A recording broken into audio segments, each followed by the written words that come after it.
Hello my dear students, welcome to my channel SSC with Sanjeet. आज हम लोग पढ़ेंगे इम्पेरेटिव सेंटेंस।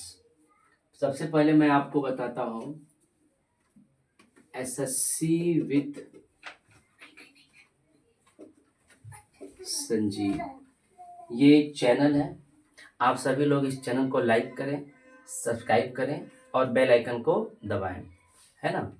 तो आज हम लोग शुरू करते हैं आपका पहला टॉपिक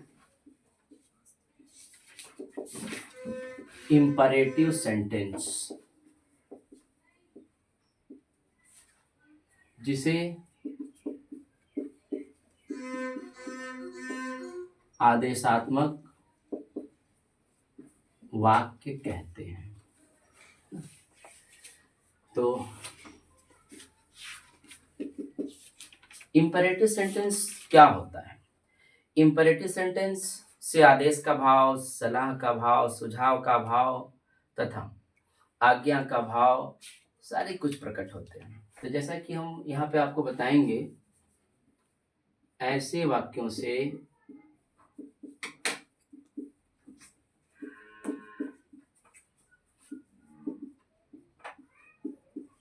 आदेश, प्रार्थना, सलाह, सुझाव आदि का भाव प्रकट होता है। जैसा कि आपने देखा, हमने कहा इम्परेटिव सेंटेंस वाले जितने भी वाक्य उनसे आदेश, प्रार्थना, सलाह, सुझाव, आज्ञा आदि का भाव प्रकट होता है। नंबर 2 मैं आपको बताऊंगा, ऐसे वाक्यों को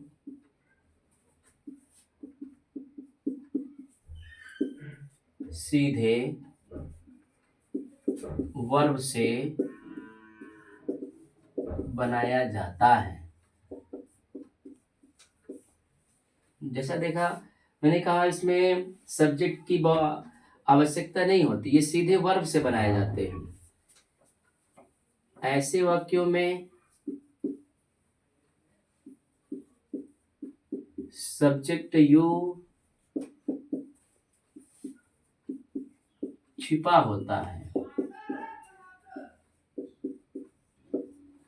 ऐसे वाक्यों में सब्जेक्ट यू जो है छिपा होता है। इनकी अंग्रेजी नहीं बनती है, ठीक है। यदि किसी को संबोधित करना हो तो बोला जा सकता है ना। मैं आपको एक रूल और देता हूं,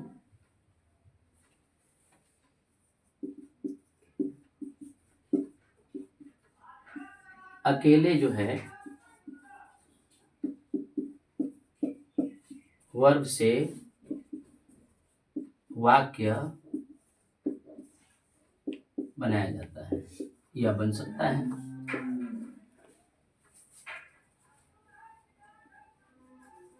लेकिन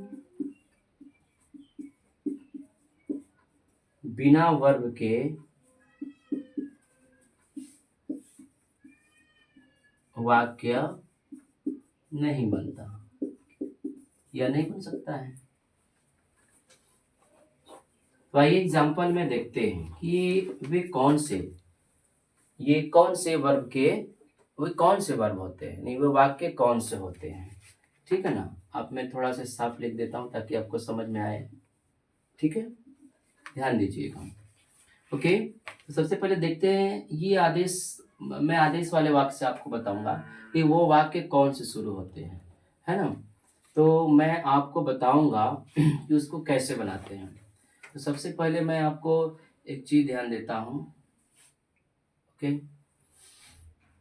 एग्जाम्पल, यहाँ आओ। तो आप इसको बनाएंगे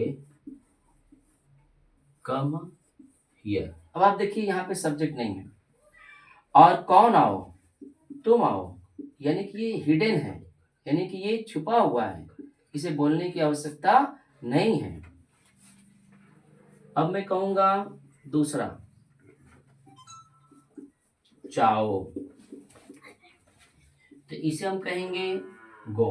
अब आपने देखा एक वर्ब है, केवल एक वर्ब है, यहाँ पे एक वर्ब है, इंपरेटिव वाले वाक्यों में एक अकेले वर्ब से, यानी आपने देखा इससे क्या हो रहा है, आदेश, आदेश का भाव हो रहा है। यहाँ भी आपको आदेश मिला। चलिए कुछ और देखते हैं।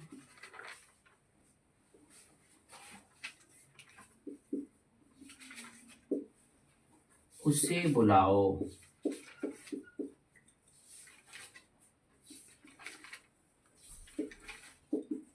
कॉल हिम, उसे बुलाओ, कॉल हिम, है ना। अब आगे हम चलते हैं। देखा आपने, ऐसे वाक्यों से आदेश का भाव प्रकट सर, हम I have a question. Of course पूछ सकते हैं, पूछिए। सर, चलो चलेगा क्या होगा? चलो चलो का लेट्स गो होगा। Okay sir, thank you. अब आइए, बैठ जाओ,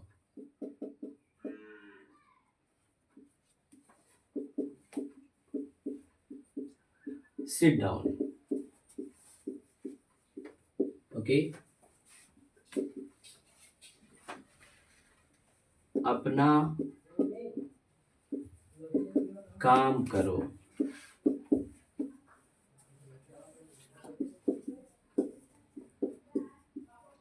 डू योर वर्क।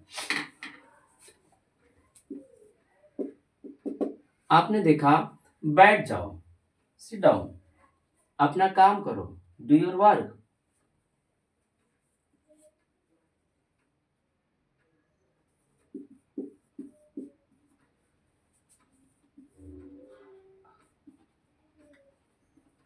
अपना गृह कार्य करो,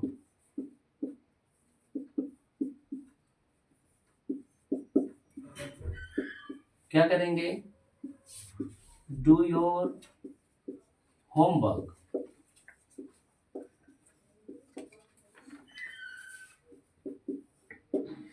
देखिए सभी वाक्यों से क्या हो रहा है, आदेश।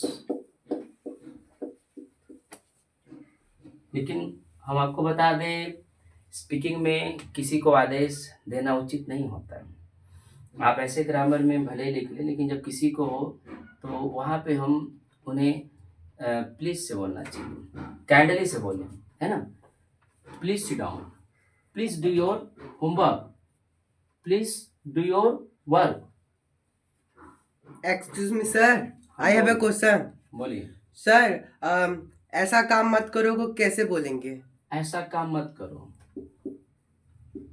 ऐसा काम मत करो।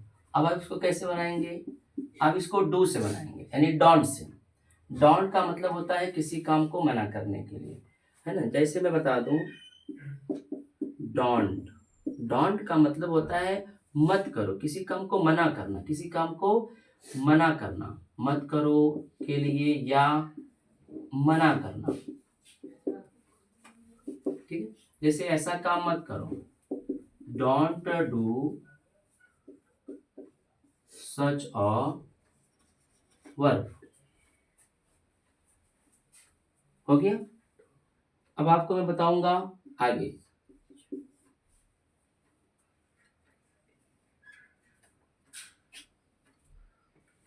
पढ़ो, बस देख लीजिए, अगर मान लीजिए पढ़ो, तो आप क्या कहेंगे, रीड।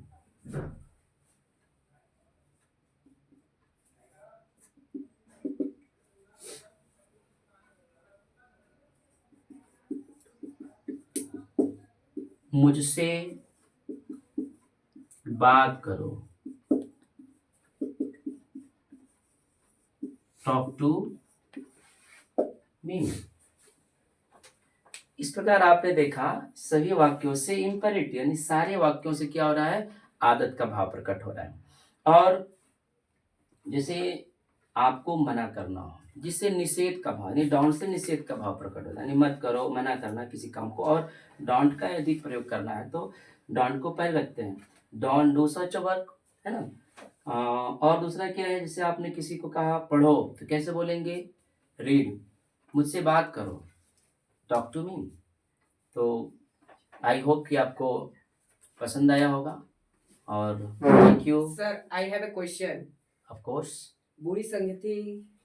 से बचो, यस सर। बुरी संगति से बचो, अवॉइड बैड कंपनी, यानी आपको किसी को कहना पड़े बुरी संगति से दूर रहो, यानी बुरी संगति से बचो, तो उसको कैसे बोलना होगा, अवॉइड बैड कंपनी।